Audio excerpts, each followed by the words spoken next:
Hello, everyone. It's Jennifer Stewart again, and I want to reintroduce someone who is absolutely an authority on what he does, brilliant mind, and it sounds like you're traveling a lot recently here, Aaron. So tell me what's going on with all the travel? Like tell me what you just told me offline about all the places that you've been the last week or 2 weeks. So it used to be before the pandemic, travel was just a norm in my world. I'd probably be gone 15 plus days of the month, every month. And then there'd be some months, I think it was May, for some reason, it was just a month where I'd take off and I'd be gone for 3 weeks straight. I just go on like a tour type thing. And what it boils down to is you got to be present to build your business. People, you got to interact with you. And so that was just me getting in a whole bunch of rooms. Well, then something came up in in Alabama last month. I guess it was last month. I can't remember now. I think it was last month.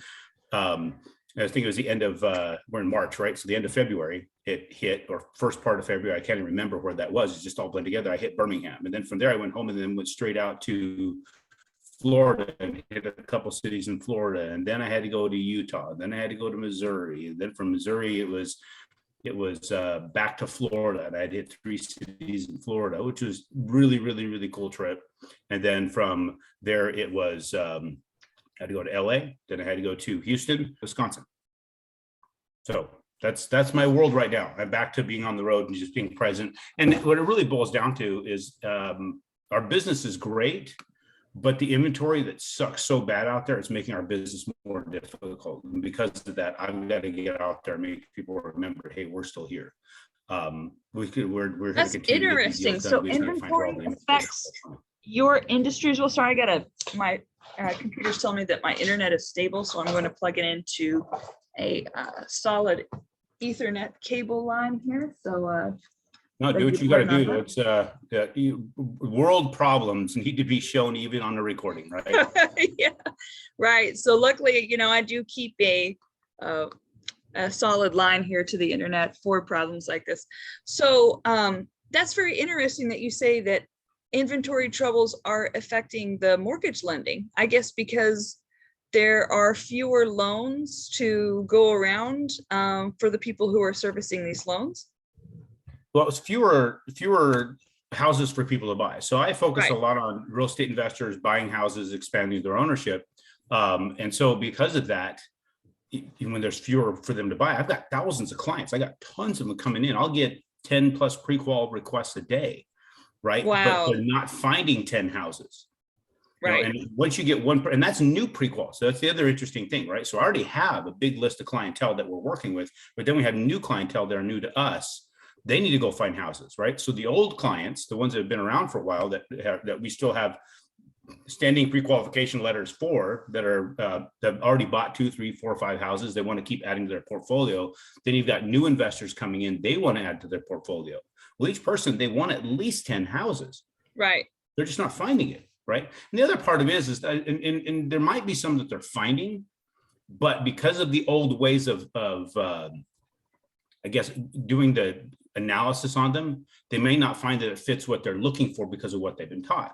So that's where I've got to spend more time on the road, more conversations to explain where the real value of real estate is. And I think we talked about that a little bit in our first conversation. Yeah, you really educated me because, people have asked me, Jennifer, with your skill set, why do you not have a lot of rentals? And I said $300 a month cash flow with a multi-$100,000 debt service with some Yahoo in there holding me by the short and curlies in terms of being able to damage my property just doesn't blow my hair back and really excite me in any type of way, whenever there are a lot easier ways to generate passive income at that level without the liabilities and the debt service, right? And they're like, well, what are you even doing in this industry? I'm like, well, just doing acquisitions alone pays pretty well. And you're the one who really made it clear to me the benefits of appreciation, depreciation, and as well as how what may start out as $300 cash flow, eventually, you have the value of the home go way up from where you buy it, and then you're paying down that mortgage, and so your spread really increases over time. And I didn't appreciate to what extent that was true until you and I had that discussion. Well, and it's the spread, it's inflation playing a part, and it's the amortization of the loan, right? You're talking Yes. about that pay down, and what people fail to really look at. Like you said, there's the debt service, and it's like, man, I don't want to be in debt. When you realize that it's not your debt, it's your tenant's debt, and they're paying it down, and that's really just increasing your initial investment. And then you get to write the interest off as if you're the one who paid it. And then you get to use the deflating instrument like the US dollar, which is now getting extremely out of Yes, hand. that's what we're going to talk about today, by the way, is inflation. No, I figured that's where it's going to go. That's where everybody Yes. wants me to come into the conversation. Has to do with inflation, because inflation, of course, there's a lot of experts on it, but nobody's looking at it from the angle of how it benefits. Interesting. Okay. Yeah.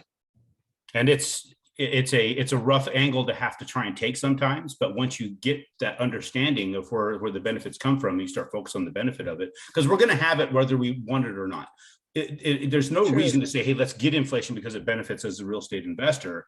Let's avoid inflation as much as we possibly can and try and keep that tame. But we don't have a choice in that. It's not something that we as a general public, especially in today's market and with all the manipulation that's going on, do we have the ability to control inflation whatsoever.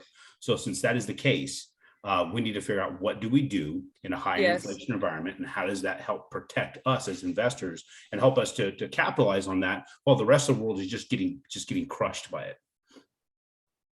Well, there were two things that I wanted to address. Number one is, maybe what are some things that we can do to make sure that we're getting as many acquisitions as possible in a low inventory state. And then number two, I wanted to ask you, since we're on the topic of inflation, do you have any thoughts as to why the Fed waited so long to raise rates? Because the train was going way too fast for a while, and now they're wanting to do a hard pull on the brakes, and all the passengers are going boom, boom, boom, boom, boom to the front. So do you have any thoughts as to why the Fed didn't pull that emergency brake a little bit sooner, or a little bit more gradually? Not without going full balls conspiracy theory, right? That's kind of where my head is too. So, Because it doesn't make sense. They're supposed to be highly educated people that have understood this process for how long. And then you start going backwards, right? You start looking at the history of the people who get put in these places and where they were at before, right? These are Wall Street folks, right? These are people that have a history in, places like Lehman Brothers and all those other types of organizations. That's where they're starting. They came up through those, and then they worked their way over to the Federal Reserve. Right. You don't know, the Federal Reserve is not even an actual government entity, right? This is a private banking entity. Yes. that now has really all the buttons and levers and everything to pull when it comes to the complete world economy. So when you think about the power behind all that, I don't know that has anything to do with trying to keep our economy our structure safe. There's, in my belief, some other agenda out there that is. Well, it's the only thing that makes sense. I mean, it's either they're grossly incompetent, or this is what they wanted to happen. Because, 100%. I am but a humble cold caller in a very small town in Texas. And I could see that, okay, it's time to raise rates. So what are the odds that I have more knowledge on the topic than they do? Zero. You mean absolutely zero, right? So that's the only thing that makes sense, is that this is what was designed. This is what was meant to happen for some, I don't know. Do you think it's a nefarious purpose, or do you think it's, my dad always said, don't assume there's malice when incompetency is more likely, but it seems that malice is more likely. And that's my personal thought process on this, because incompetence, there's definitely some incompetence with respect to who we have in office and all that kind of stuff. There's no two ways about it. They've made it very, very apparent that they're incompetent, but they're not the ones that were placed. They weren't placed there by them. They didn't get there on their own. You can't, it's kind of, you ever seen that meme about the post turtle? Yes, they didn't get up there. It didn't get up there by itself. Yeah. Exactly. So, and if you guys are watching this, you never just Google the meme post turtle and check that out. Right? And so that's exactly what we're staring at there. And so, there's somebody in the background pulling the strings, and it's just, read every history book that ever was written with respect to governments, and you're going to see that it's just going the same freaking cycle. So I would like to think that it was their incompetency that led here, but it's definitely nefarious thought process when you start looking around the world and see what's going on and start looking back in history. Are you familiar with Yunmi Park? No. Okay, so you're familiar with Tim Ballard with OUR, Operation Underground Railroad? No, the only Underground Railroad that I know of is the one that we all know of, which is, of course, during the Harriet time of Tubman slavery. and- But yeah, Yep. So, and I know this is taking this a really weird way, and no, I'll let's bring do it. back It's around. more interesting because everyone talks about the same fluff BS on these topics. So let's do it. Let's dig into where I'm Aaron going to go a goes. crazy circle here. So Operation Underground Railroad, what they are, it was the guy, Tim Ballard initially was with the CIA for about a year out of college. That went from there to Homeland Security when they started that all up, and he worked the border and was dealing with child trafficking laws and things like that. And then there was a situation that came about where it was brought to his attention about a guy, the U.S. citizen that was down in Haiti that was starting up a church, working on a church congregation. His son was taken and sold into slavery. And they wanted to see if he could help him out.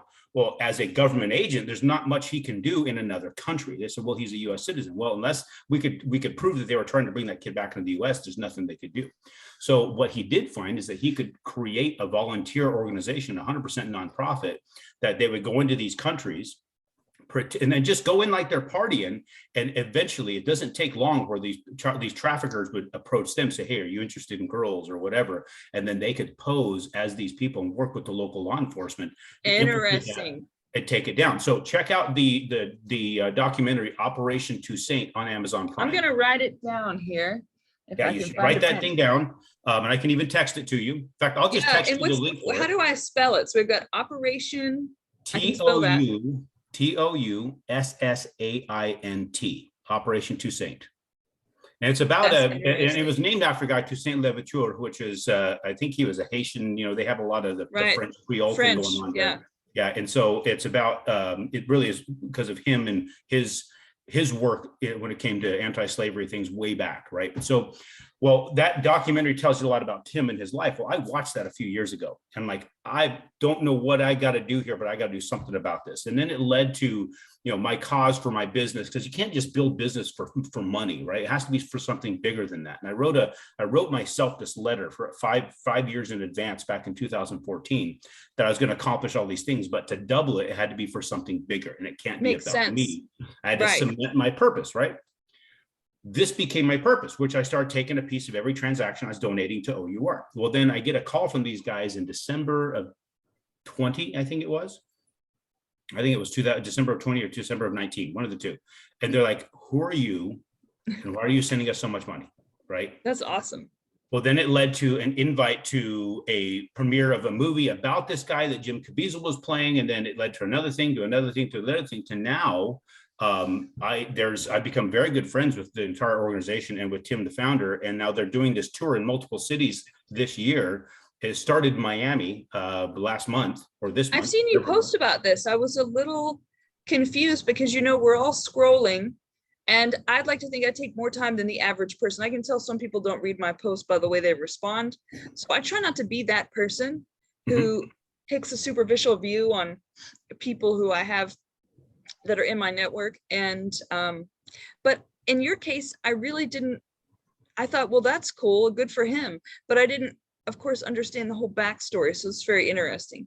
Yeah, so and that's where it's like, hopefully, because there's a lot of people that know who they are. It's just broadly known.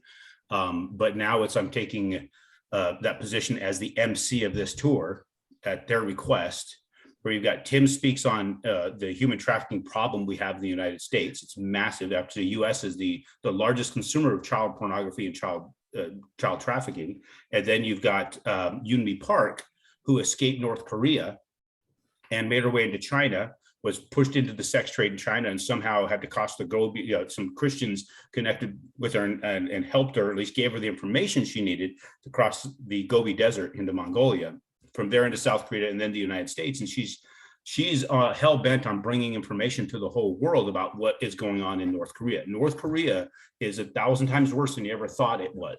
In fact, you can listen to Joe Rogan's podcast with her. It's 3 hours long. And if you listen to Rogan likes to, he's very, very How do you spell her name? YEONMI P-A-R-K, Yeonmi Park. Interesting. Okay. So when you got Rogan, usually he's very, very boisterous and laughing, whatever, not during this podcast. I mean, he's literally just like, wow, well, completely speechless through most of the podcast. And so what we're doing this tour. And then when you hear what's going on in North Korea, one of the things that's really, really amazing to me is that when you look at the Korean background, right, that country, that people, when it's just full of just Korea in one full country, not North or South, they have a long history, right? Very intelligent people. But the belief of the North Koreans is they don't know that there's other countries. They have no idea. They don't know that time didn't start just with Kim Il-sung, which is the grandfather of the current dictator, right? So only 3 generations have gone, and they don't know anything about time before that. That's some effective, I don't have a big word this early in the morning, propagandizing. It's extremely effective. They've taken everything from them. Everything, right? And they have got them to where they're going to be happy with nothing. And that was their whole goal, is that they don't have any words for sadness. They don't have words for anger. They don't have a word for it. All they have is words for happy and all that kind of stuff that they have to enjoy their misery, right? And so as a result of that, we get to see how, and this is Aaron Chapman's opinion, because when Korea had the Korean War happened, there was that separation. One basically went to the Soviets, right, and the other went to the more of a freer society. Yes, I believe there was an experiment. They sat down with the guys and said, okay, let's see what we can do here and see how long it takes us to really erase the minds of humans and rewrite history to create a race of people that will believe whatever we feed them. One generation. I don't even think it takes 3, but what do you think? You think you can do it in one generation? Well, I think dying young enough from starvation. You can force it in one generation, right? At gunpoint, you can force it, right? But then getting into generation 2 and 3 is where they actually forget it because they don't know any better. There's all the conversation has been changed enough that by the grandchildren, because if you got a group of adults and they have kids, the kids will kind of remember what happened before that, but then they'll see the shift. And then it's been shifted enough that what they teach their kids is so vastly different than what they knew that they can now, it's completely erased by that 3rd generation. And is there a lot of trafficking going on in North Korea as well, or perhaps not a lot of consumers? There's definitely no consumers. What it is, the trafficking is they're taking the women from North Korea that get out and go into China. China has now basically made it law that if you get there, you have to stay with whoever your owner is. And if you try to escape and they catch you, they ship you back to North Korea to be executed. So it is the first. Good Lord. The first state-sanctioned actual slavery since the Atlantic slave trade back in the 1800s. I had no idea about this. Well, it's 1,000 times worse than what we're talking about. All you got to do is listen to that podcast with Rogan. And so the goal that we have here is get all this information out. So let me lead back to where we started, right? We talked about what's going on here. So we say, is it malice or is it incompetence? Incompetence, right? Well, if we add malice to this whole thing and you see what was experimented there, and now we've been hearing it for years, since the Bush era, and probably even a little bit more. We're hearing even more now about the whole New World Order thing. I don't want to make my Republican friends mad, but George W. Bush seemed like the first turtle on the post in my lifetime in terms of presidency. And because that guy, he just didn't seem particularly bright, and again, I don't want to offend anybody, but he definitely seemed like a turtle on a fence post type thing. Well, I'm 100% with you, and I'm a hardcore conservative. Right. Yeah, I would say, but I'd also say that I'm very, very, I can't remember the word for it, but I'm not so conservative that I completely identify with the Republican Party to the extent that, because I believe there's a lot wrong there. You're not an ideologue. It was George Bush Sr. that I really take issue with. Oh, interesting. Got massive issue with Senior, because he's the one that really was barking the New World Order thing a lot during his presidency. That was coming out a lot. He did a lot of things that were setting some things up. And then, of course, his son comes in, which, again, I think it was, there's a lot of post turtles, and he was definitely one of them. And I didn't have any love for some of the decisions that were made there. We got the Patriot Act, all those things during his time. Yes, frame. That's right. Total Information Awareness Act. 100%. So you got all that stuff that is really leading to where we are here. And it's just a slow cook to get us there. But I think What you have now is you go and throw in somebody like what they've got now, where they went from the slow cook to now they're just dumping it in there really fast. Now they're just stealing elections overnight and don't even try to hide it, And Yeah, I know that's going to offend someone. And they're like, well, Jennifer, they've done all these court inquiries now, and you have to be in denial to not see that that didn't happen. And I'm like, let's go back to George Bush Jr. during the court inquiry thing. Just look it all up. Karl Rove was buying judges and putting them in place. It started in Mississippi. So we can't even, the only part of the court process that we can even have faith in anymore is the juror. And they're trying to cut that out as much as they can. That's why really? they look it up. They actually placed a Supreme Court judge in the for Mississippi and experimented how they can do it, and they start placing it everywhere else. So when it comes to a Supreme Court, in the state Supreme Court, you don't have jurors anymore. Right. So because you don't have jurors, now you have just whoever it is that you can get in that office making the decisions. So I get what they're saying and all that kind of stuff. And I don't like to go down the rabbit hole of that, but guys, come on. It's just easy to see that there's just, well, if we don't go down the rabbit hole, what are we doing? We're doing the same thing that the people in North Korea are doing, where we don't have words for sadness and anger. True. If we don't have room in our dialogue for critical thinking, even if it's ends up being incorrect in the history as we look back, at least we're trying to think critically. At least we're not sitting around with our 3 grains of rice, with a picture of our figurehead on the wall that we worship and suffer in silence because God forbid we get canceled. Oh yeah, that whole thing. So let's not think critically because we'll get canceled on our platform. There's one thing I love about the REI space is that it is very fiscally conservative. And then I think there's a little bit more proclivity towards critical thinking as well, at least, and at least open to ideas, even if it doesn't fit the ideologue Republican narrative. I notice that people are more open to thoughts without a cancel culture. Well, and that's where I can say really whatever the hell I want to say on every stage I step on and whatever it comes to these kind of things. And they're like, and everybody's cool with it because in the REI space, it is a very, very conservative group of people. It really is. Well, because there's those who are going to go out there and work their ass off and make the money. That's right. Provide for themselves, and they're going to support themselves. They're going to be self-reliant. And then there's those out there saying, no, I had this happen way back here, and so I deserve X, and so you need to give it to me because you were some sort of privilege by getting it. It's like, guys, if you can ever say that me waking up in a hospital with my legs destroyed with a memory that lasted 3 minutes started my privilege, then I would love to hear your argument. So all the different things that have happened in my life are all the things that should have kept me down and in a really bad spot, but all these things springboard me because I chose to springboard it. And I'm not pounding my chest.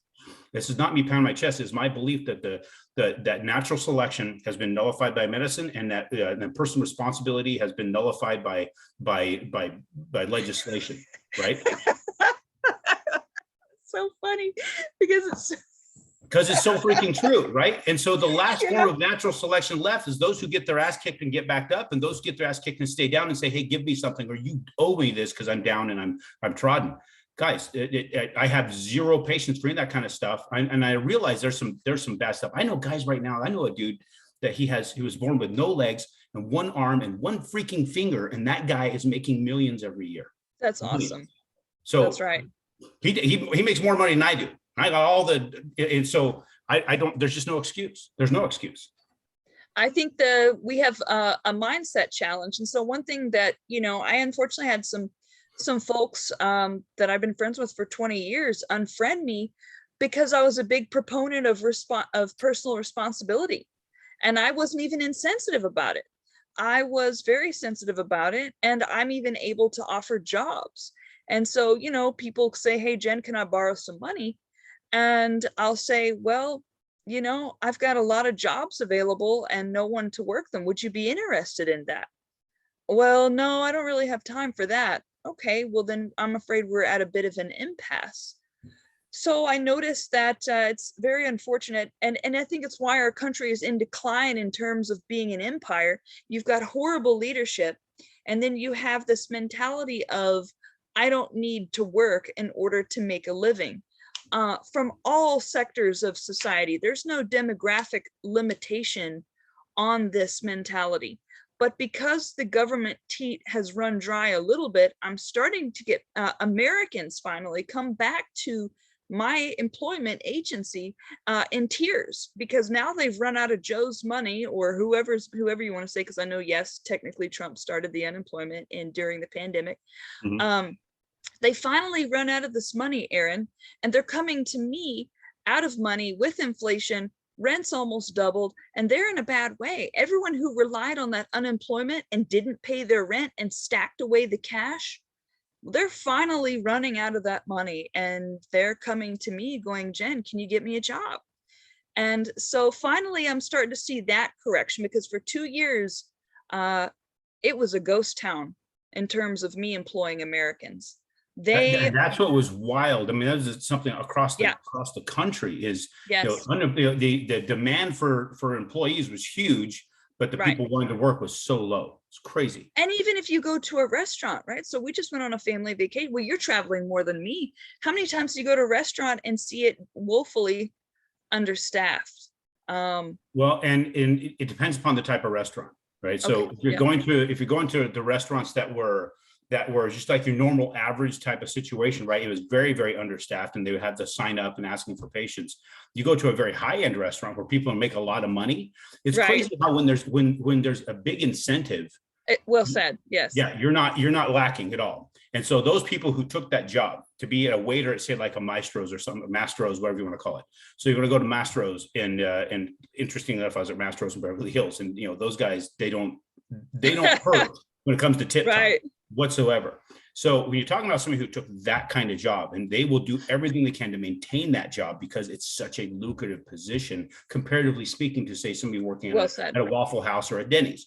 So when we start looking at things from a perspective point of view, depending on where you go, you're going to see a significant difference. I even went to Joe's Crab Shack, okay, which, I don't know where the average income is right now, but I paid $140 for a family of 4 to eat. And there were maybe 2 waitresses literally for the entire restaurant. This was in Galveston. Wow. And I'm thinking I had the worst service, not because she was bad, but because she was servicing half the restaurant. And it was $140 meal, which isn't Denny's, I don't think. I mean, I don't know, maybe I'm out of touch with prices, but to me, I'm because pulling I up am a getting Denny's menu older, right now. yeah, because I am getting older, right? So I may be like one of those old people who's like, well, I used to be able to get a sack of cotton for 25 cents, and so I think my brain maybe stays in the early 2000s in terms of price. So I don't know where the average restaurant price is, but it felt like 140 was a lot for a chain restaurant for a family of 4.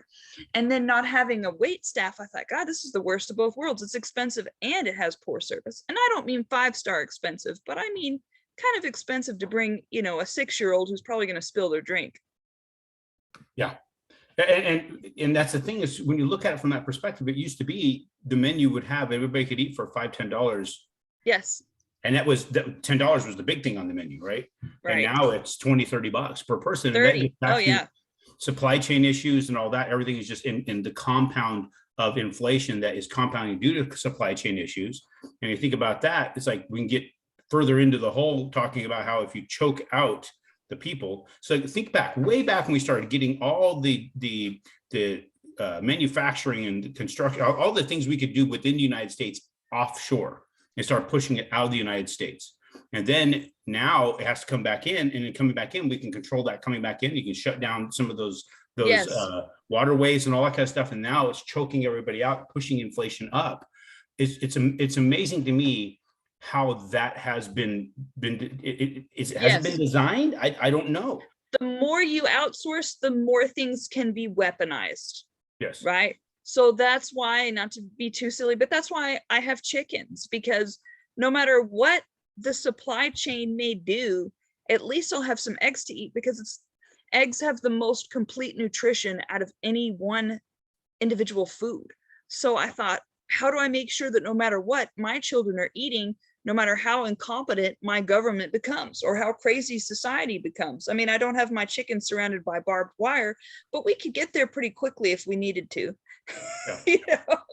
So the more things are outsourced, the more it can be leveraged and weaponized against you. Agreed. And that's where we're sitting, I think. And that's why we have a lot of the problems we're having right now with respect to Yes. inventory, with respect, because think about the inventory scenario is not just the fact that people are buying like crazy. You got large companies coming and taking big swaths of property, and those property don't turn in the normal market. It's not like the foreclosure process is going to come through and they're going to go back out in the market, or people are going to sell those houses to upgrade. They're going to hang on to them, and who knows how long. Yeah, that Hedge funds most holding them. hedge funds have a 5-year strategy, from what I understand. So I want to ask you, Aaron, with your very intelligent, critically thinking mind, what are all the variables contributing to inventory? Because I have to tell you, it has made my job exceedingly difficult as well. As an acquisitionist, I've had to get my real estate license. I have to now know hedge funds on a national basis. I kind of have to spray and pray whenever it comes to marketing. I've got to be in multiple markets at once. I've got to use overseas labor for anything that I can in order to make sure that I've got a wide enough spread to meet the demands of my investors, my own income. I mean, it's been crazy compared to what it was 3-4 years ago even. And it has made my job, as you're saying, I don't talk about it because, no one likes to talk about the bad stuff or make themselves look bad, but it has made my job very difficult. And so, to the point I wake up from nightmares because I'm like, how difficult is this going to get? So Aaron, what is causing this inventory shortage that's giving both you and I new challenges in our business? Well, it's all I would say the majority of the shortages that we're dealing with is the two things we talked about would have to do with the supply chain issues. And then secondly, the institutional money going there and just taking up big swaths of properties, right? So now you don't have a normal market occurring with those, right? They don't go out through the normal chain of sales. They got their 5-year strategy, but then from there, what they're doing, they're selling them in bulk. They're not trickling them out through the market for people to buy.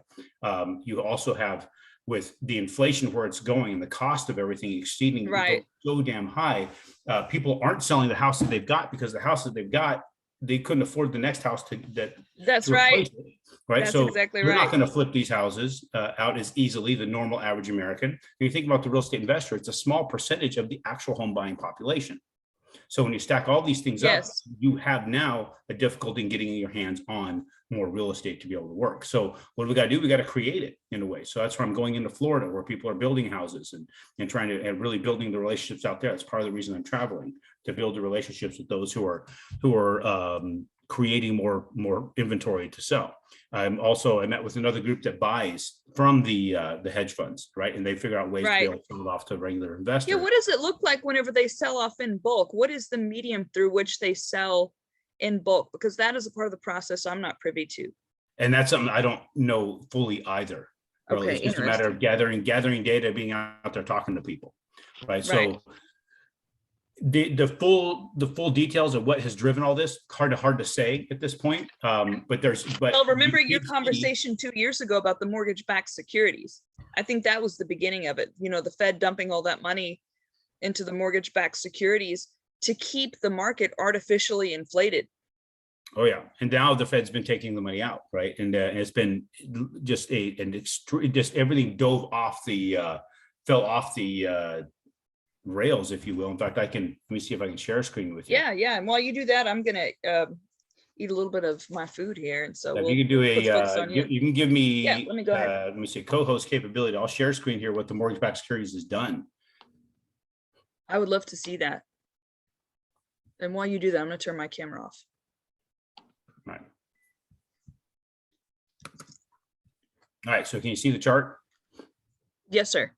All right. So when we were talking before, I think I was in Sacramento at the time, and that was probably somewhere in the range, if I remember correctly, of like October-ish or something. Is that right? Yes, something like that. Yes. So we were back in here, they're pouring all this money into mortgage-backed securities. And if we look back in history a bit, so this was October-ish. You can see where we were at. Well, and then when it fell off hard. So Right, so that's the money that they're not putting in the mortgage-backed securities now. It's just fell right off. Yeah. So here was where we were before the pandemic. Coming up into the pandemic, we reached this point, and that's where it fell off from the pandemic. Major sell-off We talked about that before, where you have Mhm. mortgage-backed securities it's a bond. It's an instrument that banks would purchase and hold on to, because that's a secure instrument versus putting it into the market where there's a lot of volatility.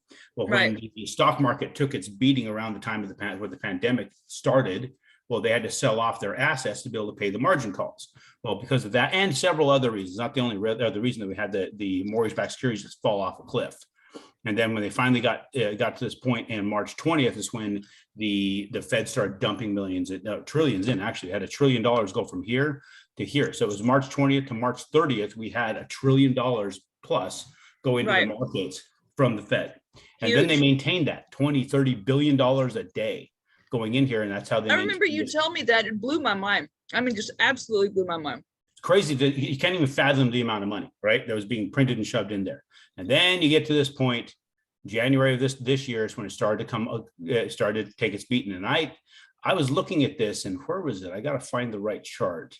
So I was talking with everybody. If we got below a certain point, I believe it was right in here. If we got below this point, I was putting this out to my database. I got to go back look in the full history of this security. In fact, I need to change my chart to. I don't think I can even see this chart. Yep, can't even see the chart that I was referencing before with it. But it was back in here, because you could see in this where the line is, my dotted line is, every time the security dropped below this dotted line right here, look how much it fell off, right? A lot. Got below, and it fought to get back above it, gets above it right here, it falls off. Gets above it right here, holds above it a little while, and falls off again, right? We get above it and we stay above it up in here. And then when we get below it, I was telling everybody, I'm warning you, we get in this area, it's going to fall off hard. It fell off a lot harder than I thought it would. Wow. Look at this. Look at this drop.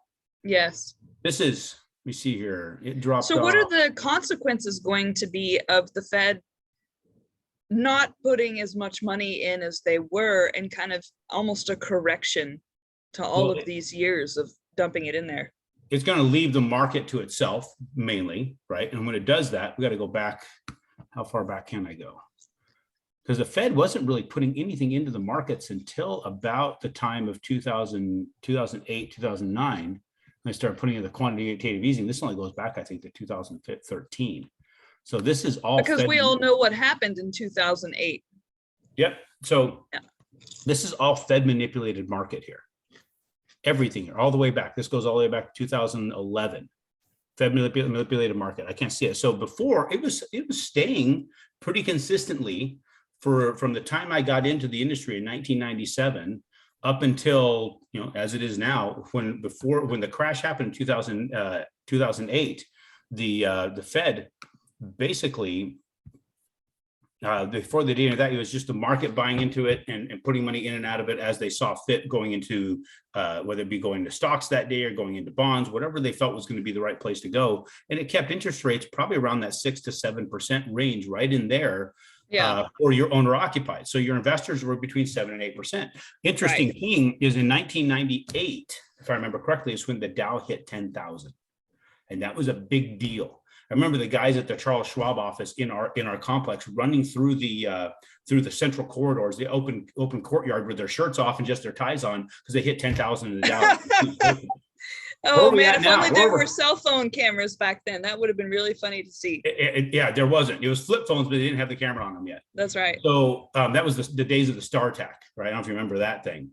It was mostly Nokia phones, and then you had the StarTACs that actually flipped open. There's the first one to flip open. Yeah, my dad had one. He was in telecommunications, so he always had to have the latest and greatest, almost as like pilot testing and stuff. So yeah. Yep. So yeah, it is. You were probably pretty young when that was a thing, but when you think about that, it was a big deal to hit 10,000. Where are we at now? This is just since 1998. Not a lot of time has passed, but we've tripled that.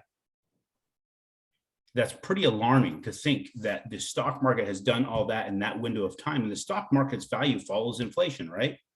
Yes, it does. You can pretty much kind of mirror that. So when you think about that, and the stock market hitting that kind of those type of gains over that window of time, that's 20, I don't even know what that is. It's 20 years basically, right? Just a little over 20 years, 23 years. Never in history can we have ever seen anything compound that quickly. Just hasn't.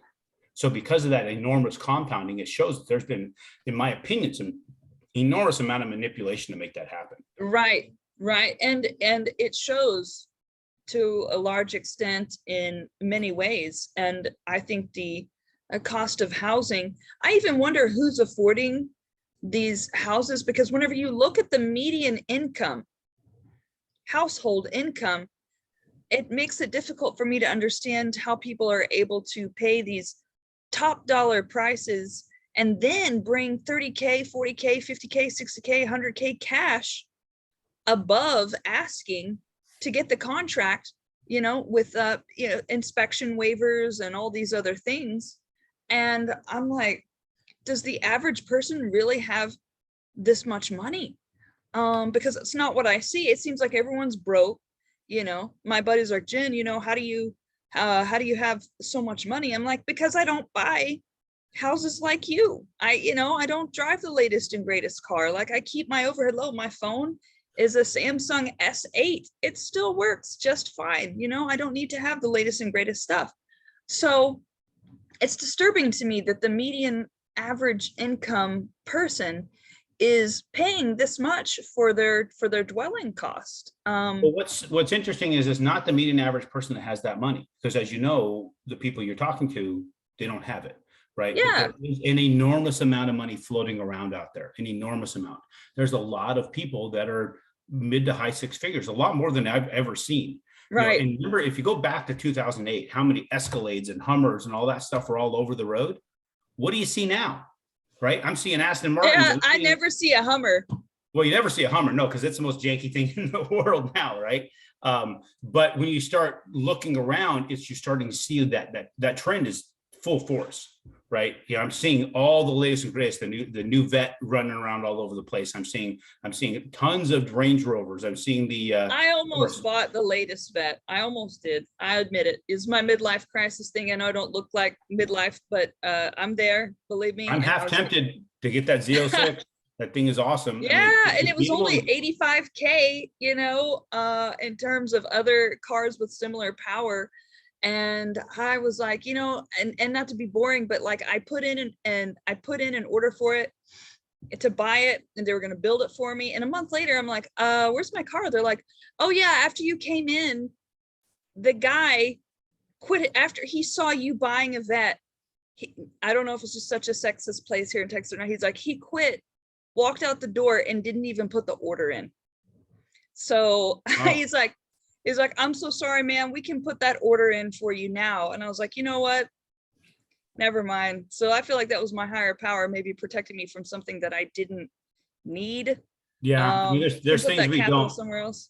Yeah, there's things we don't need. It's kind of cool to have that kind of stuff, but man, everything I buy, it's a couple, 2 or 3 years old. I don't buy new anything. I do have a newer Jeep, but other than that, I have way too many cars as it is, but they're all a couple, 2 or 3 years old. So I pick them up. My hot rod, I don't have, instead of buying a Vet or a Ferrari, I bought a 67 GTO years ago, and I've rebuilt the whole dang thing. And that's my awesome. So that's my hot rod. That's my thing. And of course it doesn't stand up with my other guys my buddies who have the new Porsches and the Teslas and all that kind of crap that can haul ass. I'm like, dude, you just got to respect a 67 GTO. I don't care what you Well, you've been a business owner for many years. And, I'm talking about the person who's making 50K a year with big houses, and because their spouse also makes 50, 60K combined, they're making 110. And then they're buying a McMansion and all the latest cars. And then they're paycheck to paycheck. It's back to 100% leverage. Right. And I freak out about leverage a lot. I leverage the hell out of houses, but that's it. I'm leveraging all kinds of real estate projects, but that's awesome. It. And even at that, it's like, man, I was heavily leveraged in the real estate crash, when the crash happened, and then in the hospital with everything gone. Right. All the money's gone. I went into the hospital the day before. I was 190 pounds, 7% body fat, in the best shape of my life. Wow. That's impressive. Worth about $3 million, right? I go into the hospital. I wheel out a negative net worth of 1.5 million at 156 pounds. Good Lord. So you can see the dynamic shift that I experienced as a result of the market and a motorcycle accident. That's right. And so there is a part of me that still looks back at this. Okay, I'm never going to be there again. What do I got to do to ensure that that never happens with all the Right. stuff I'm doing now? I noticed that's true for all of us who were adults during that time. I think we talked about this before. My income went down 90% during that time. And I used to spend money as fast as I made it because I was young. I was in my early 20s. And I have tried to instill in my own sons to never do what I did during that time. And ever since then, I told myself, if I ever make money like that again, I'm going to save half of it. Mhm. And that's what I've done, because I don't want to ever, and we all know right now, savers are losers because of inflation, but it's better than spending it all, right? Well, So and it's agreed, but it depends on how you spend. So let's dig into that inflation piece right now, because savers are definitely, it's a real strange dynamic. Because what are they saying the rate of inflation is today? they say 7%, which the fact that they admit 7% It's actually is over disturbing. 8. It's 8 now. Yeah. So CPI is hitting 8%. So that means the dollar is losing every single month 0.666% of its value, based on what they're willing to admit. Right. I mean, that's some In serious terms of market. what they admit. And when you say 0.66, you mean 66 basis points. Yeah. So it's basically 66 basis points. So it's 5/8 of a percent basically. Right. So 0.666%. That's some mark of the beast shit going on right there.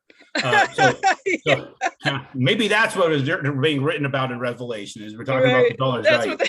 That's what they were talking about, was our inflation rate right now. So every single month we're losing that much in value, right?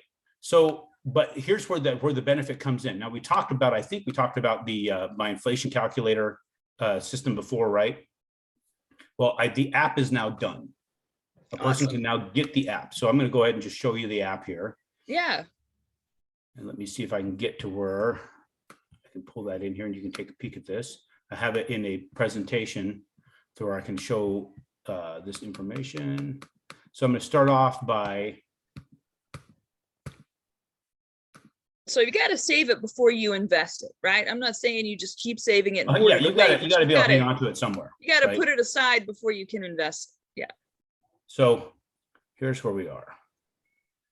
All right. So you can see that chart that I showed before. You got $150,000 purchase price, 20% down, put you at $120,000 loan.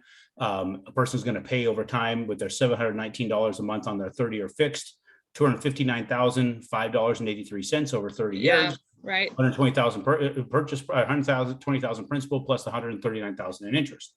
So that's what they're going to experience there. It's a good business. Yeah, well, it is a great business. So you understand that the dollar's losing its value so quickly that the actual value of everything collected, that 259,000, is equal to $98,000. So that's interesting. They loaned 120,000 at today's dollar value, collected $719 a month for for 30 years going forward. Inflation eroding that value of that dollar 8%. The receiver of those funds only makes $98,000 in actual dollar value. And how we can illustrate this is that $719, 360 months from now, is equivalent to the value of $65 today. Wow. That's why Denny's is so damned expensive. Right? Yeah. Or Joe's Crab Shack, right? So or going to McDonald's and it costs the same as taking the whole family to a local family-owned Mexican restaurant. It costs 100%. Exactly the same. The 5 for $5 menu is gone, right? So, and those who don't know what that is, man, it was a while back. But if you look right here, if we're raising the rents on this property, it was only a $950 a month rent, just a little tiny rent on this thing, which is really low, right? I'm trying to show you guys how compoundingly awesome this is. Just raising it 3% per year for just the first 20 years. Look at what the owner of the property collected in rent, $518,000. Nice. Now you see the reason why you want to own it, even if you're not collecting as much in rent as you want, but that small compound of 3% per year. Per year. $518,000, why whoever you paid the money to only made $98,000. That's that's very illuminating. And, I try to be a critical thinker to where I could come up with something where maybe there's a different perspective, or, maybe Aaron's missing something. But if you are, I'm not smart enough to see it. So it looks good to me. We'll keep going. What interest rate do you think I'm working this over at? In terms of base rate Yep, from, the base rate for the loan. It's up here, but I haven't shown it yet. oh, okay. Well, being the old psychology major that I was and not a math whiz, let's see if I can pull out just some basic arithmetic skills in terms of intuition here. Just based on what we've been doing here recently, I'm just going to embarrass myself and say around 4%, maybe. Okay, I'm gonna go ahead and reveal it. Okay, that's 6%. All right. Yep, I'm running it at 6 because the reason I ran at 6 is because we're going to 6. 6 Yes, is right, definitely on the menu, if not actually happening as we speak. I want people to realize 6 is not something to be scared of. They're thinking, oh man, I missed my opportunity because rates are so high. No, because rates are going up because inflation is going so high up. right. If everything else, Joe's Crab Shack, Denny's, McDonald's is costing more, why would interest rates not be more? Right. But then yeah, and they need to be. They absolutely have to be. Yeah. Well, and that's part of the reason our train is off the rails. But when you understand all the other principles, it doesn't matter. So what I want people to do when you guys are paying attention here, in fact, you can do it yourself with your SH. Oh, nice. Yeah. Hit this QR code. That's awesome. I love that. So let me know when it pops up, and then you just got to log in, do a little login thing. Actually, you got to put in just a little bit of information, your name. I have 2 phones. One is a little bit newer than this one. It's like a Samsung S10 from 3 years ago, and it will pull that QR code up. But in this recording, we'll be able to pull it up and keep it up there for posterity. 100%. So yeah, people, I'm going to come back to that. But you do that, pause it, whatever you got to do, because I'm going to come back to it again anyway. Because some are like, I don't need this. Well, let's see what you're going to get from it. You're going to fill out the information, and don't jerk me off with your name and your email address. We want to be able to stay in contact with you. Because some people just put in, they get by with the littlest they can. So like, well, I don't want to get contacted, but I need to be able to update information with you because we're going to build a massive update to this. Well, if anyone that knows you does that, then that would be unlikely, because I mean, you have very clear value that you offer. So I want your email updates. I only have a few people I get email updates from, but I would definitely want yours. Very cool. That's what we're going to do. And it's not going to be a lot of them. So it's going to take you here. You're going to, well, they're going to send you this, which is going to be the, for your app to be able to download the QJO investment tool, which is called the Quit Jerking Off investment tool. Cause that's what you're doing. You're wasting time looking at the wrong things. Right. And this is going to be your first screen. And I'm going to always have people, you want to go to the amortization schedule. You want to click on that. Now there's 4 different calculators here, because people are always asking me, well, how much money do I have to have in reserve to buy real estate? Well, you can calculate exactly what you need for the property you're going to buy, and for the other, and for how many properties you already own, plus the one you're going to buy. And just to be clear, you do long-term financing. You do conventional financing for real estate investors. It's not hard money. It's not crazy balloon notes or anything like that. Correct. This is straight up conventional, the type that usually occupant buyers get, but for real estate investors. Yeah, standard bank money, right? Because if there's one thing that we have is a large array of people that have a lot of really nimble money out there for your hard money type of loans. But what you have in the banking world is very, very rigid regulations and very, very rigid guidelines that are very poorly interpreted by the banking entities, especially the loan originators and the processors and underwriters. And they honestly suck at their job. And because they suck at their job, I have a great opportunity here to take a lot of amazing people that work with me to create a much easier path for the real estate investor to get clean conventional money. That is fantastic. Of course, we all want clean conventional money. And whenever we go to these conferences, where I'm always a little bit jealous of the guy or gal who still has that W-2 income, but I just couldn't do what I wanted to do and maintain my W-2. It was too exhausting. And so I had to let it go. But in letting it go was a very conscious, almost grieving process of, I'm going to lose access to that conventional interest rate. And see, that right there, that is a thought process that has been bred by the incompetence of the banking industry. That's not something you should, I would say probably 70% of my clients are self-employed.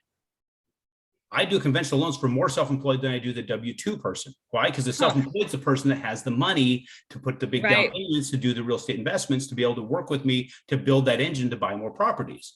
And so we have to help them to understand what they do with their taxes to be more successful as a conventional lending client with a self-employment background. So I have hired who does my pre-quals. I have 3 underwriters do my pre-quals. One of them, she was the regional underwriting manager for several years. So she's ridiculously intelligent when it comes to this. And I got several people that can dissect a tax return and say, hey, here's where you're causing yourself problems. In fact, right here, the Schedule E cash flow calculator, when you get this, when you own real estate, and I don't have it on here to be able to show you, but you can take that calculator and you can look at your Schedule E on the draft tax returns that your CPA does for you. You can run the calculations. Now, CPAs, their job is to help you to try and park whatever they can to try and keep your tax liabilities low. Sometimes they park too damn much on there.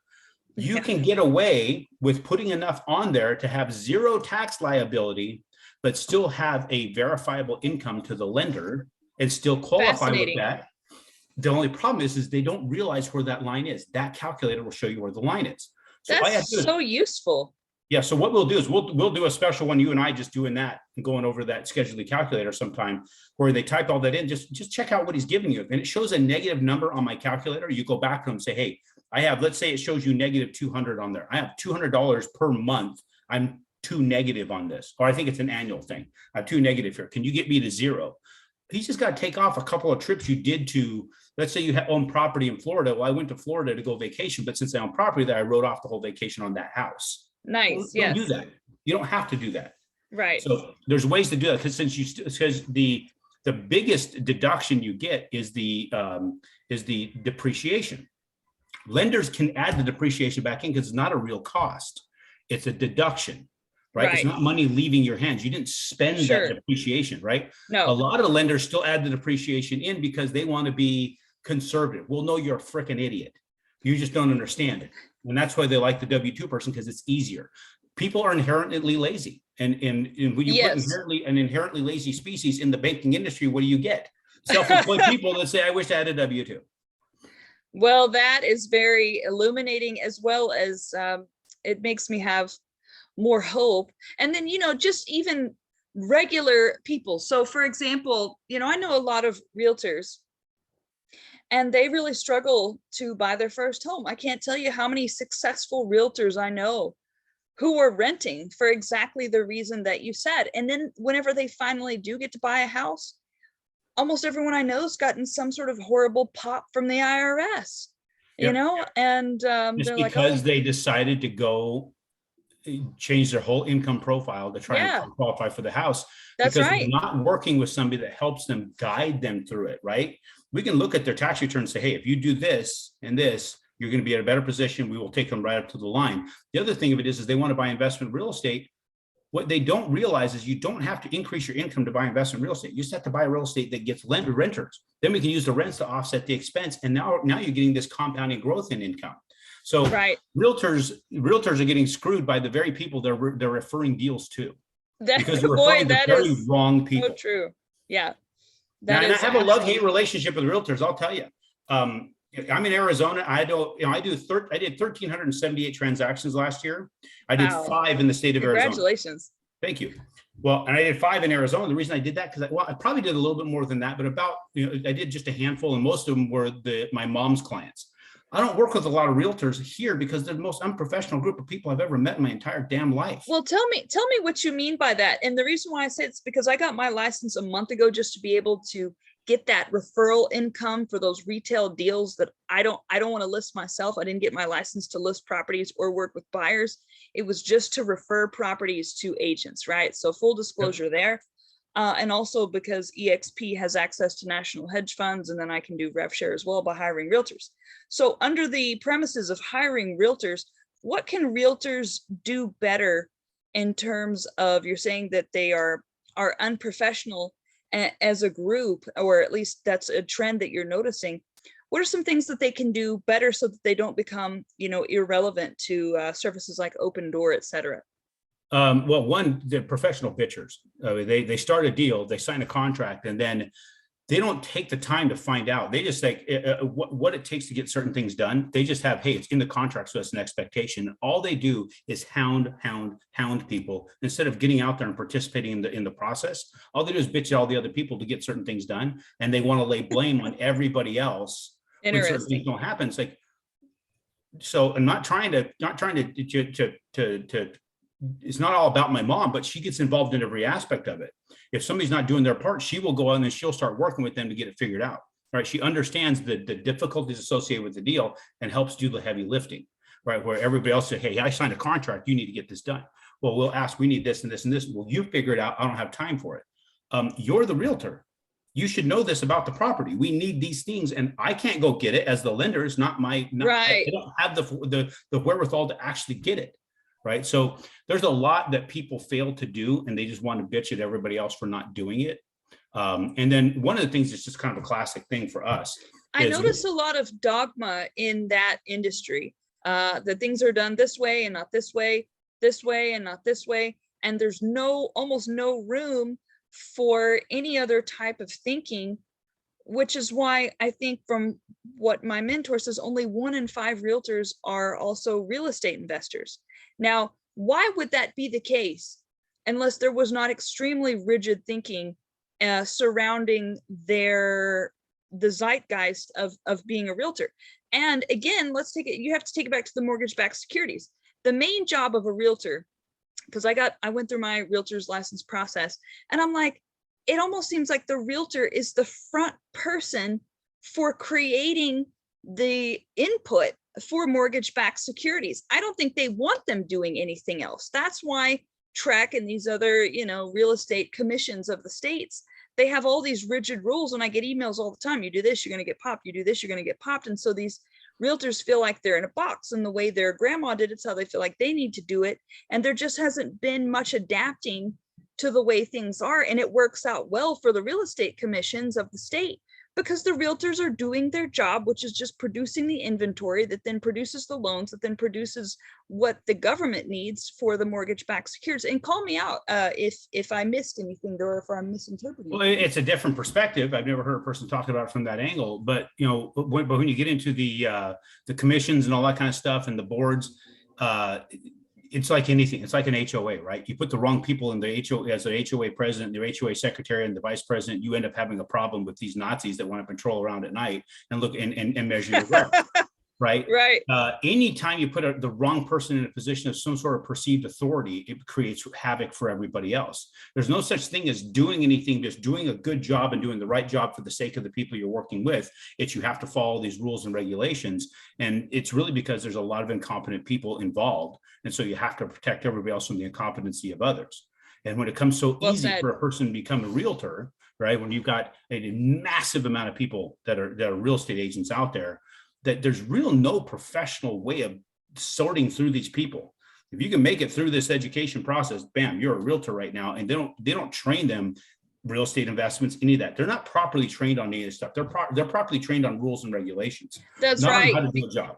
It took me 5 months to get through my licensing material. And I understand that Texas is harder and longer than most. For example, they taught me about novations. I don't know of any other state where I've heard of them teaching about novations. They taught me about wholesaling. They taught me a lot about seller financing and creating notes. So like, I can't believe that your licensing material. I said, yeah, all of these things that I have to do in my acquisitions every day was in my licensing material. But in other states, they don't talk about novations. They don't talk about legal wholesaling. They don't, because some states it's not legal. They don't talk about contract for deed. They don't talk about different ways of creating seller finance notes. So well, the reason like a lot of people don't talk about, think about the banking cartel, man. If you got individuals lending to each other, like states are trying to stop that from happening in. I think even in Texas, they're trying to kill people's ability to lend to each other, right?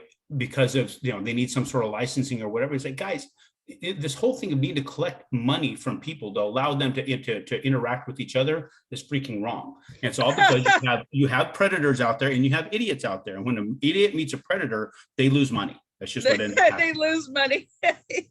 And the predator makes money. So well said.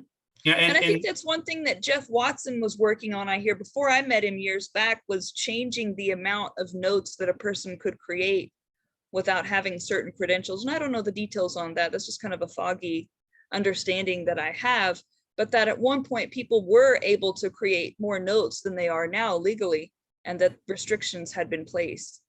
Yeah, and I think there's got to be, don't get me wrong, there's got to be some sort of way of people hold people morally accountable for what they're doing, but there goes to everything goes to excess. We have excess Right. one way or we have excess the other. It's very, very hard to find that happy medium. And that's where, in my world, being one of the most highly regulated industries on the planet, Yes. banking industry, I found that it's easier to work with the real estate investor rather than anybody else.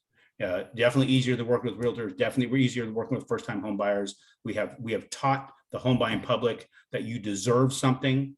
That's why you have people out there buying more house than they should really afford. That's why you have buying certain cars more cars than they should afford, because it all started with what you deserve. Nobody deserves anything. You got to earn every damn thing that you have. And until you get that mindset built in, you're going to always be chasing all the crap that you deserve to have that owns you and force you to go out there and pay for it.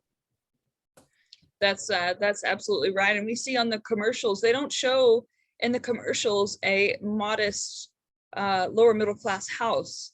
They always show the McMansions and a mom and a dad and two kids, and that are somewhat fit. And what about the families that have 10 kids and live in a modest? So there's this homogenization of what is okay. And I don't know if societies have always done that. I think, there probably has been to some extent. But what's interesting is if you look at history in terms of what's okay, that varies as much as it does however many societies there are. And so, one thing I tried to do with my friends is tell them it's okay to live a modest lifestyle. Nobody that ever meant a darn to me cared about what I had or what I looked like. The people who were really there that really warmed my heart and made me feel like I was loved, they did not care what I had or what I looked like. And that can be, for some reason, difficult for people to understand. So they overconsume to be okay. Well, yeah, because they're trying to achieve some sort of position with other folks that they don't realize that your position was already achieved, because it has to be achieved with you, not with them. Nobody cares. They're so busy worried about themselves that they're not paying attention to you.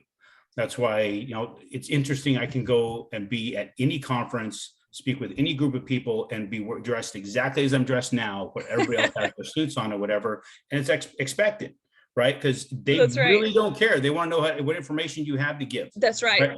But if you're going to do that, you better bring some amazing information.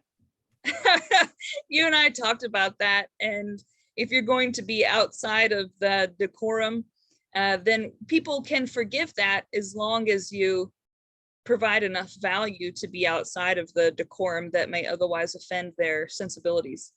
100%. Oh, back to the value. Our topics went all over the place. Let's go back to the app situation here. So the other thing that I wanted to hit on with this, what people can use is mortgage amortization calculator here. So when you hit that, you can put in your down payment, your purchase price, the interest rate. We're going to use the 6% like we did before. You can put in additional payment to see if you throw an extra 10 or 20 or $100 at it. I don't recommend doing that because that's your money. You hang on to your money. Don't give it back to the bank any faster than they want it, but it's there in case you want to play with it. Hit your calculate button. You can see what your principal is, what your interest is, what your total payment is, and how inflation's already impacting the payment month one. Wow. Then you go and you can scroll down. You can see again the total payments and what your loan balance is, right? You just barely even paid it down.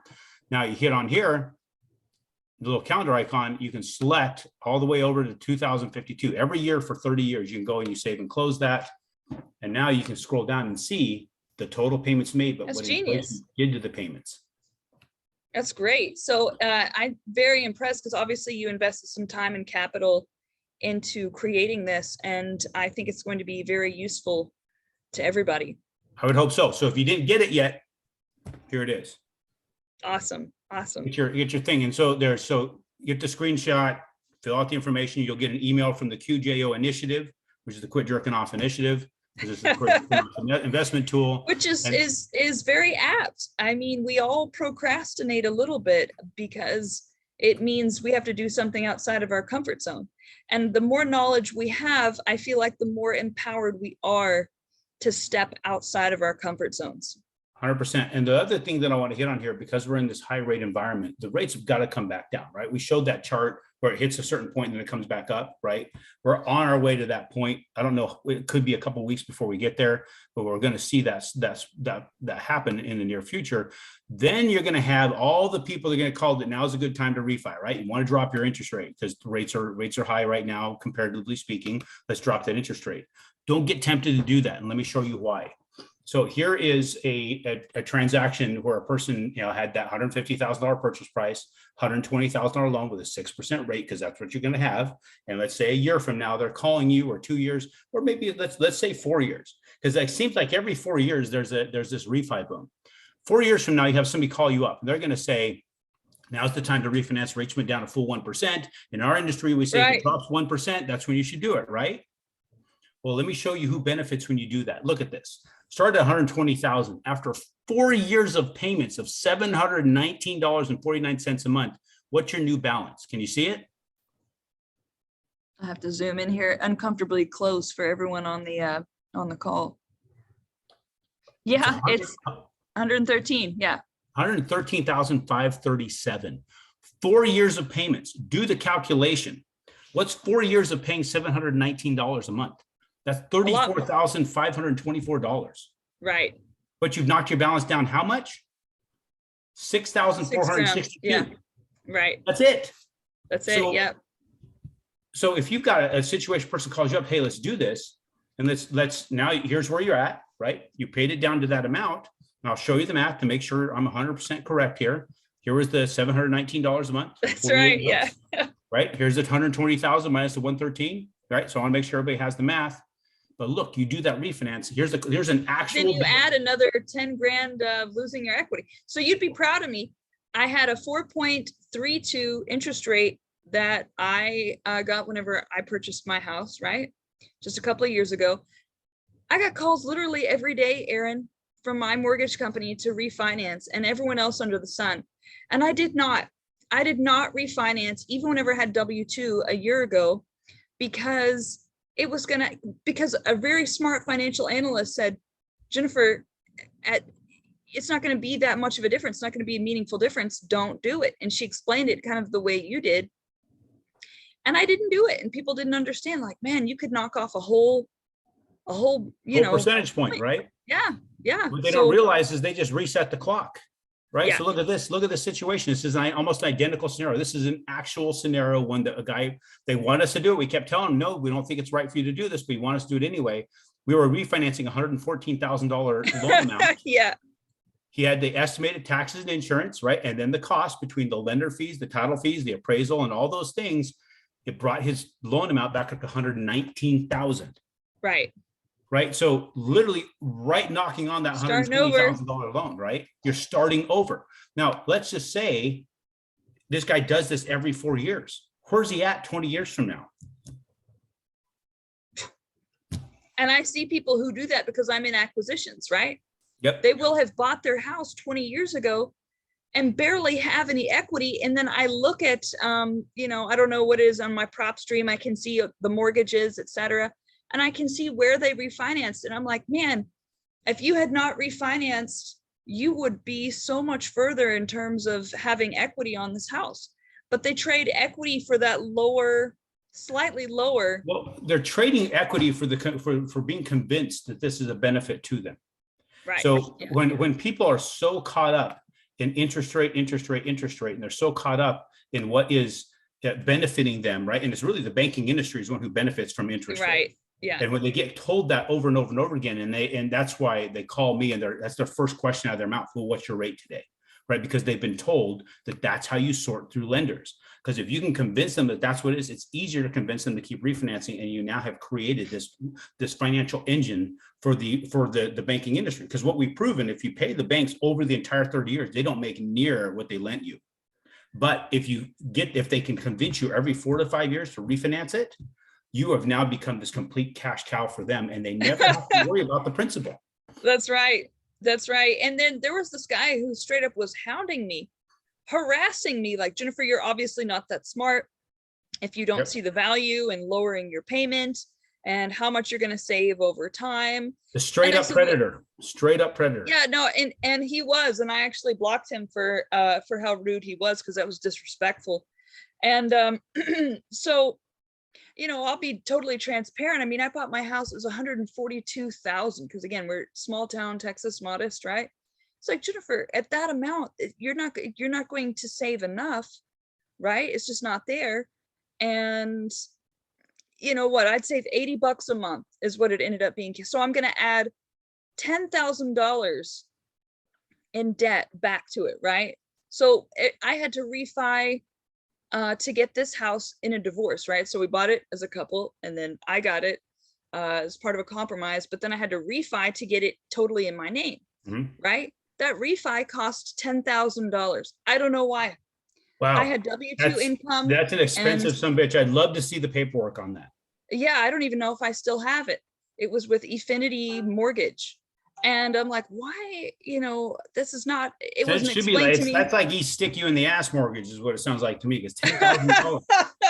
So that experience was like, I'm not going to spend 10 grand to save myself $80 a month. He's like, but what about a rental, Jen? If you spent 10 grand on a rental and you did the 1% ratio rule, then it'd be $100 a month. It's not that far off from your 1% rental ratio rule. He's not taking into account the amortization of the loan and all those other things that we're talking about with the rental and inflation. What, again, dirtbags, what they're trying to do is they're trying to bread their table. And how do they do that? By convincing you to do the loan with them so they can make money off of you and charge you 10 grand. Yes. It shouldn't be more than like $5,500, 6,000 at the maximum in a high tax environment. Well, I wish I knew you back then, because I just was not as connected or as savvy. And that's what we're I paid. Here now. So yes. And really the whole goal is to get the word out there. There's people out there that are more concerned with you and your financial welfare than their own. And when the second I became extremely concerned with my clients, my business is through the roof. I'm very, very blessed. And it's more fun too. So I'm going to admit, I used to try to put in the bare minimum just to get what I need to get paid and then go on about my day, right? And it wasn't, I was very unhappy. I wonder why, right? Very unhappy, even though I was making a decent income. And then I switched, just like you said, like I had this switch thanks to some mentors of, I need to make this about fully being invested in helping them. It may mean working longer. It may mean having longer conversations. And I'll be honest, Aaron, at first I made less. Yeah. At first I made less. But then because of reputation, I got more clients than I could handle, right? So that shift made all the difference. I caught hell when I switched to the real estate investor when they came into Arizona in 2009, because they were, the average house was like 70 grand, 80 grand that they were buying here. So the revenue that I make on it was just a few $100s. So my income was really, really taking a lot to build up. And I had, regional management was like, you got to change your process. We don't like this. The fact that you're doing all these investor loans. We don't like this, Aaron. They were fighting with me. In fact, they were trying to refuse me to get licenses in other states because they were going to be lower prices and all this stuff. And I fought with them.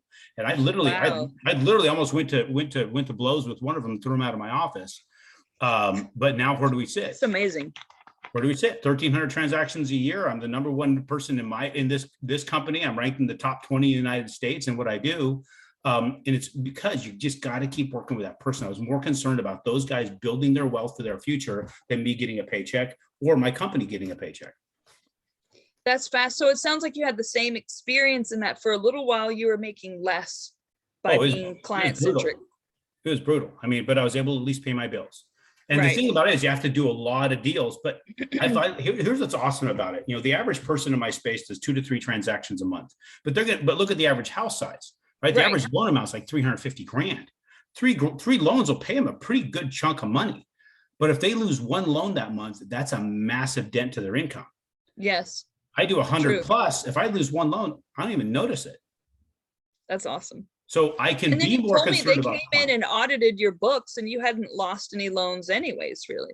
Yes, they came and audited the books and they said, we saw the large majority of my clients, up to I think 99.99% of the people in our portfolio were making the payments, where all these other ones buying the McMansions or buying more house than they can afford, they were behind in their payments all the time. They were chasing which were they going to pay with this paycheck. Right. So there's a big difference in a real estate investor versus your average home buyer.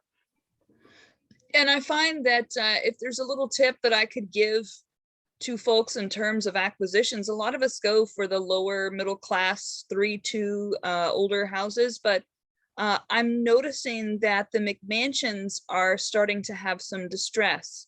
So, you may want to go for some of those neighborhoods that you before would not, especially with more capital floating around.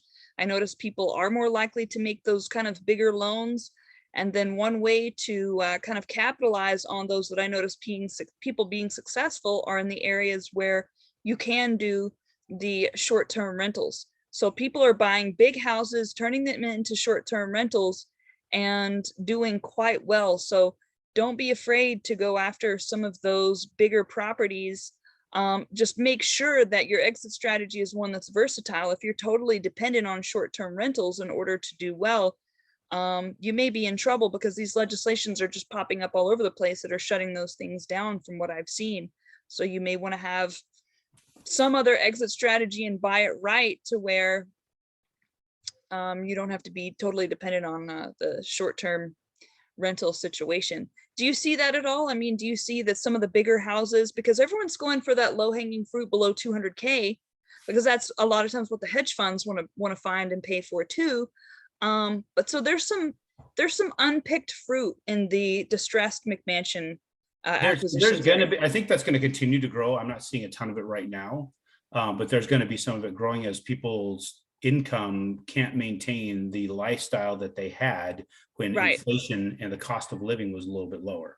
So now that they're going to have to make a decision. And I think that if that starts to occur in a large scale, all right, you're going to start seeing that going onto the market, and those prices, those houses are going to drop. So that's where I think that we might start seeing that kind of inventory. And I know that there was a lot of folks at one point saying, hey, when you have all these people buying all these big houses and then inflation is going to have its way with them, and then they're getting older, they don't need to live in that big of a house. That's right. They can take that and turn it into like an elderly care facility, right? 10-bedroom home, that kind of thing. So there's a lot of different options out there that could occur down the road. It's just keep your eyes open. I think that inflation is going to have some consequences that we have yet to see. I think it might be that particular ground is going to be the one that gets really, really evident where the impact is going to be when it comes to that particular size of home. And people's suffering is usually private, and you end up hearing about it, for example, being in an employment agency, right? There's no Americans at my door for 2 years, and now all of a sudden everyone's at my door in tears, which made me very busy this past week.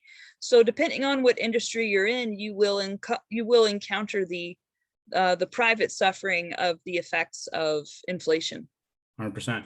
The only thing that I think we can tell everybody here is just, look back at the real solid fundamental principles with respect to finances and follow them. Those things are as true as they were back in the 16, 17, 1800s. Go to the what is it? The Wealthiest Man Who Ever Lived. I think that's the Richest Man Who Ever Lived. That particular book, all about the book of Proverbs, goes through the interesting. I've heard of it, but I've never picked it up. Pick it up. So basically, what it does, it takes the book of Proverbs, and because Solomon wrote Proverbs. Solomon, yeah. So you go through all that, and they take those principles and really illuminate the principles of Proverbs. It's as true back then when it was written by Solomon as it was today. All you have is and what's the name of the book? The Richest Man? The Richest Man Who Ever Lived. Pretty sure is what it is. I'm going to look it up real quick. That, and also Get Control of Your Mind. Get control of what you think. Everybody needs to get this book. Get Control of Your Mind? Nope, this book called The Master Key System. Did we talk about that one before? I don't think so. It is the absolute greatest book that has ever been written that I believe. I'm going to underline it. Yep, that right there. It's a process. It's not. Let me see here. It's not something you just read. It's a process. You read a chapter every day for a week, and you do the mental exercise associated with it. Yep, Richest Man Who Ever Lived. It's the Secrets of King Solomon. But this one, you go through a chapter every day, read it, do the mental exercise associated with it. And what it do is you're training your brain on how to think. You're training on brain on how to focus on what you need to focus on and not let. I'm going to buy that today. You need to. It's an amazing book. I've been through it 8 times.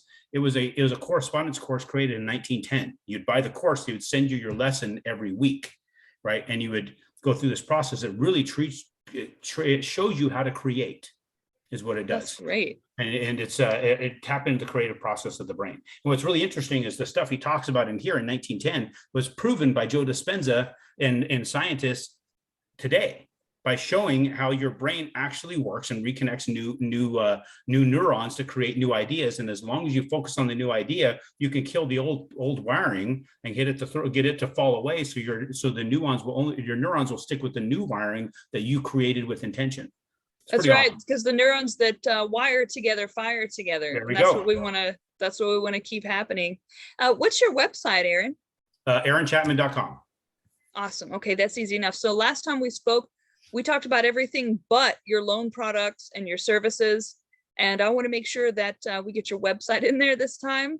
So it's just AaronChapman.com. Yep. And if for some reason it doesn't want to work, you can just Google Aaron Chapman. There's only one that looks like me. The other is a British soccer player. We've got an author and we've got a pastor. And then there's Aaron. Oh, that's hilarious. There's also, if you're interested, there's quitjerkingoff.com. There is that will take you to, we've got a YouTube channel where we've taken business leaders long range shooting, we've taken rock crawling, we took them hunting in Alaska, that kind of stuff. And you get to get around the campfire and get the depth of the worst thing that's ever happened to them to make them successful. That's really fascinating. I think last time you and I spoke, you had just come off a hunting trip. More than likely. And then it's probably heading into another one, because it was this last October, we went to Alaska, went moose hunting for 10 days, and we were dumped in the middle of nowhere, dropped out with a private plane out in Russian Mission, Alaska. We convinced the locals to take us with boats upriver on the Yukon, and we hunted that area for 10 days. It was awesome. So, did they require quite a bit of payment for that journey, or was it pretty fair price?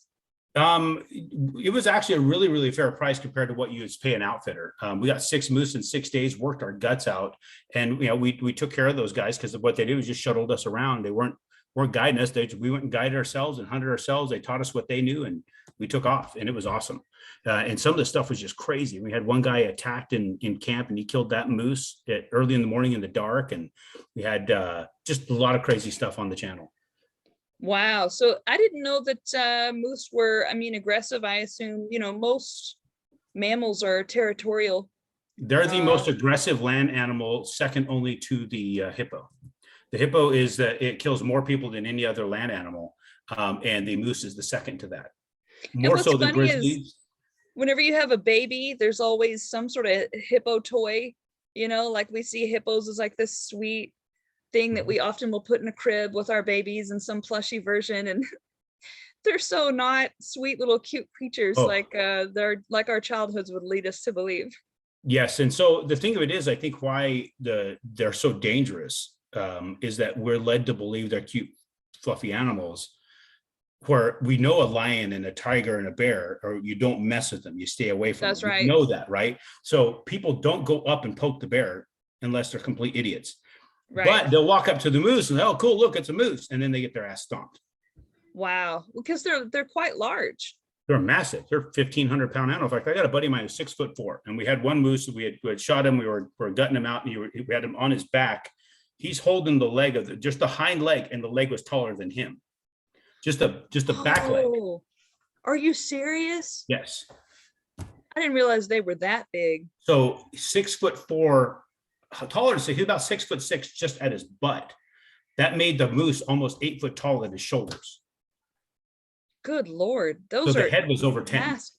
So you guys had to be kind of brave to go hunting those things then. That's way larger than I had in my head. Oh yeah, they're enormous. And so then it's not only you're gutting out moose out in the middle of nowhere, right? And now you're which is probably going to attract bears, right? Exactly. You're in grizzly country, you're in wolf country, and they're prowling around too. And we're having to pack. You're literally completely, you're gutting them, you're skinning them, you're quartering it out, you're deboning it all in the field, you're putting it all on your back, and you're carrying out all this meat. You're just covered in blood. It's a big dinner bell, right? And so we're walking armed like crazy as we're hiking miles to get back to our boats to haul all this back. Then you got to go back and get more, because it's not like it happens in one pack out. So you're just spreading the scent everywhere. It's crazy. Boy, that's hilarious. There's got to be maybe a different way, unless you're trying to create a bear watching tour. The only other way to do that is with helicopter. Otherwise, you're just packing it. That's it. It gets exponentially more expensive to do what we did. But it was awesome. We never saw a single bear, which I was surprised. Good. Yeah, I'm But we saw a surprised lot of too. wolf tracks, but no bears. Did you ever hear the wolves? Oh yeah, tons of That's them. a that's a creepy sound to me. There's a lot of creepier sounds. It's a story. I mean, it was a story. The natives were not happy. There was a lot of fighting going on. It was wild. Let's just The say natives weren't happy I slept with a 44 Magnum on my chest the whole time. the whole time. Whole time. That's a great story. That story could be a book right there, if you're allowed to tell it. And we document it with a cameraman, so it's all on the channel.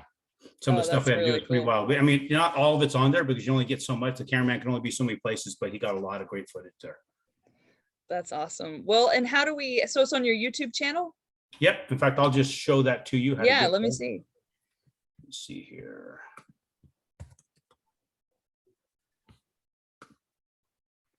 Let's see here. Let me find my share screen here.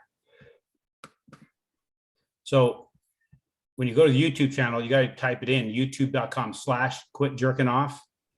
If you That's not going to be very popular for most folks on the internet. There's going to be an opposite initiative there. 100%, right? But if you type in quit jerking off, you're going to find all the reasons scientifically why you should continue and why you should not. So you can also just go to quitjerkingoff.com. I wonder how many sweating people who are trying to quit. Like, how do I quit, man? Well, so you got to taper. You got to taper. It's like you can have your weekends. Why is that not wanting to work? All of a sudden I'm having a, it's because why did I type it in wrong? Here we go. They're like, I was trying to quit and ended up real estate investing. So here's the guys we go do all that stuff with. And then you just go to here to the TV section. And you see all the, in fact, they need to update this. There's a lot of stuff not on here. Huh, what's going on with my website, guys? I always find out whenever I'm trying to show someone that my website's not, I'm like, hold on. And then 5 minutes later it's fixed, but it's always like, whoops. Yep. Yeah. So, and it's, we have a former commander, SEAL Team 3 is one of the guys that we're interviewing out there. We've got another guy who was in Hollywood for a number of years and then went into the human trafficking thing. He's like it's one of the main guys there with Operation Underground Railroad. He talked about how what got him to do all that was he got kidnapped. And he was being held for ransom. And when he got out of that, he was under, just the stress that comes from that. So that was a really, really, really cool interview that he had done. So really cool conversation with folks. And then you get to see all the stuff associated with us all in Moose. That is super awesome. I can't wait to check that out.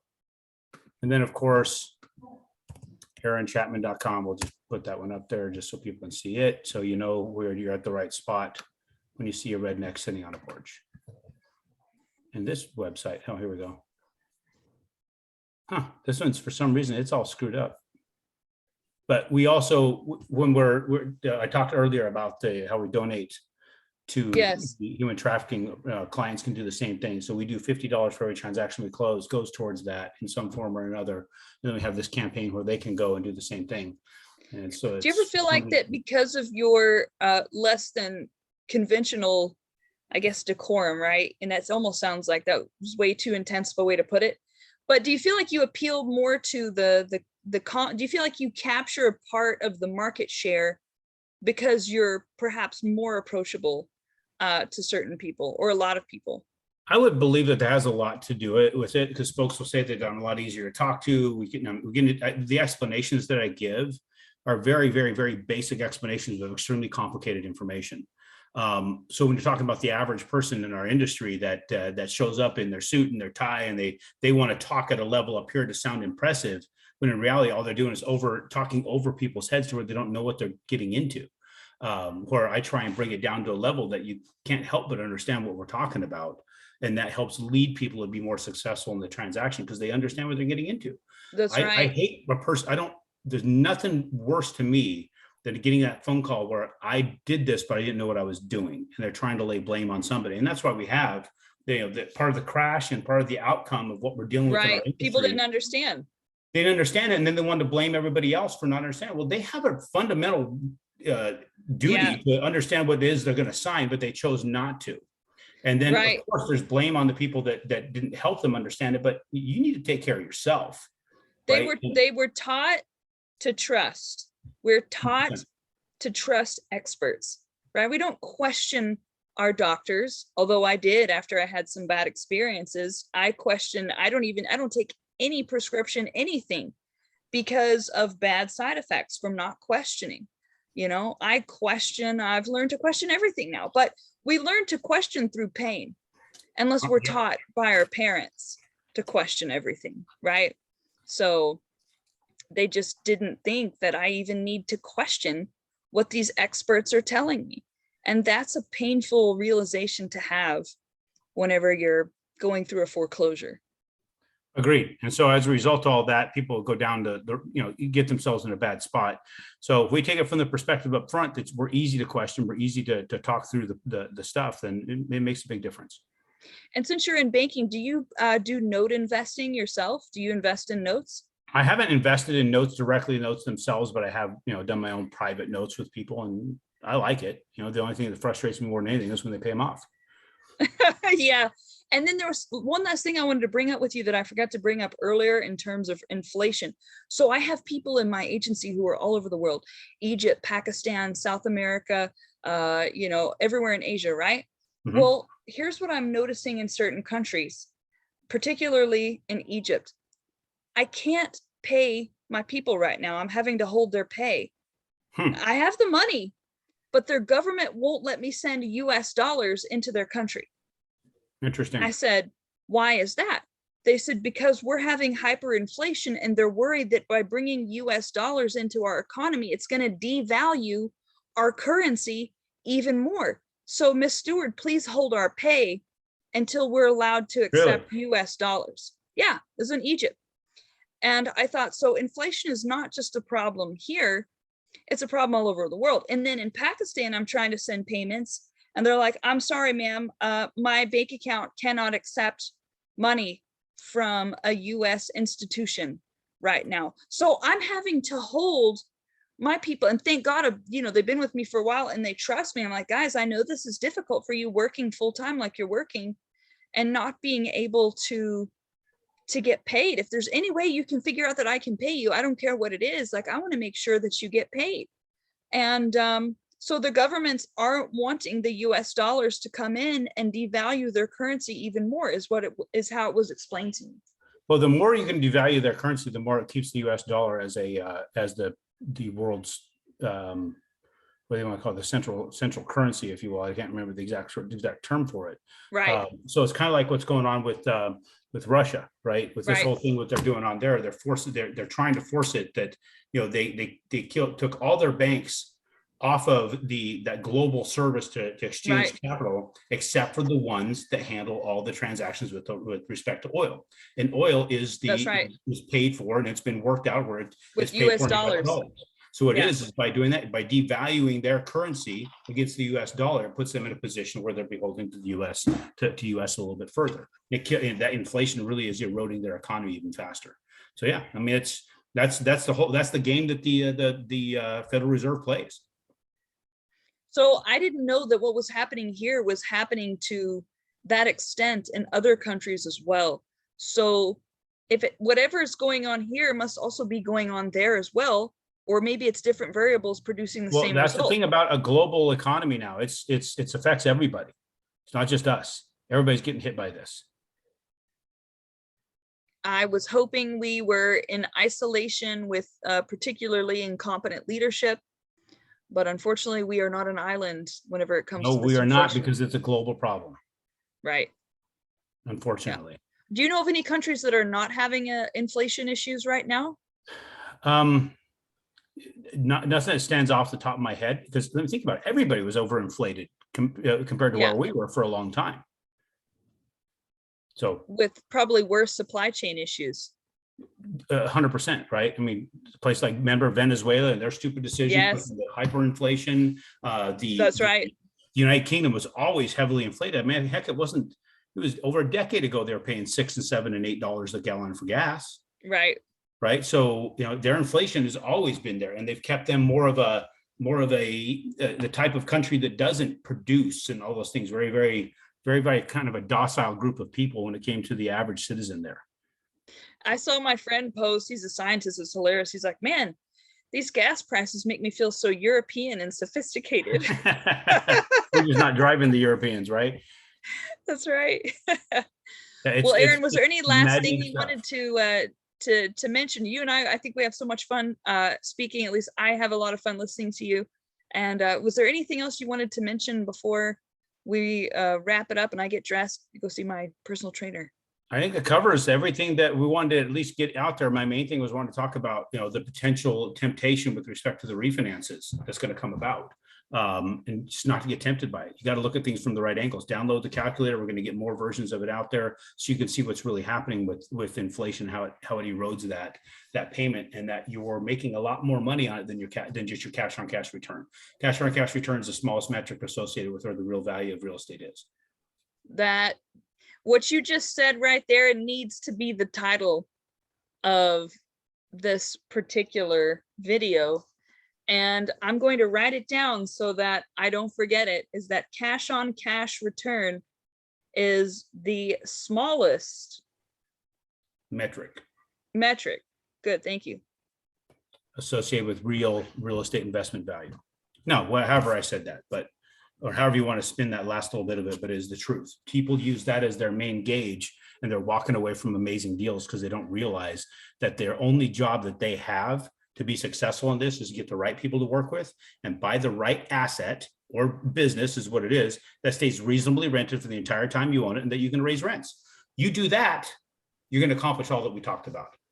If you fail to do that and you only look for cash on cash return and you screw up all the other things, you're going to have a destructive business. Well said. That's genius. Well, that's so smart. We'll close on that and I will stop the recording.